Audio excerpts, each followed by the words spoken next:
Friends, मैं लक्ष्मी और लक्ष्मी संगीत की दुनिया में आप सभी का स्वागत करती हूँ। मैं आज सभी के लिए बहुत ही सुंदर ब्याह गीत लेके आई हूँ। अगर पसंद आएगा तो कमेंट करके ज़रूर बताइएगा और फुल वॉच करना मत भूलिएगा। और आप सबको ये बहुत ही सुंदर लगेगा, आशा करती हूँ। अगर पसंद आए तो ज़रूर से कमेंट में बताइएगा। चिट्ठिया पर चिट्ठी लिख भेजे राजा दशरथ, दीहा जनक जी के हाथ जी। चिट्ठिया पर चिट्ठी लिख भेजे राजा दशरथ, दीहा जनक जी के हाथ जी। पनवन के माणो छवैया ये समाधि, जहाँ यही है बहन श्री राम जी। पनवन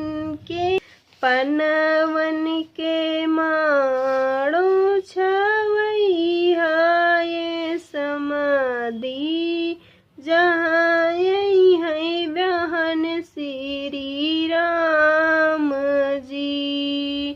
पनवन के माणो छवैया ये समाधि, जहाँ यही है बहन श्री राम जी। फुलावन से माणो सजैहा ये समाधि, जहाँ बैठे बहन श्री राम जी। फुलावन से माणो सजैहा मोरे समाधि, जहाँ बैठे बहन श्री राम जी।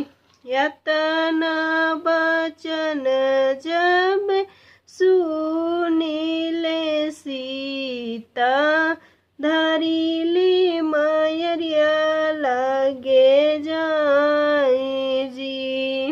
यतना बचन सुनी जे सीता, धरी मैया लगे जाए जी। जेकर न होई है यातनी दौलतिया, वकर बेटी रही है कुंवर जी।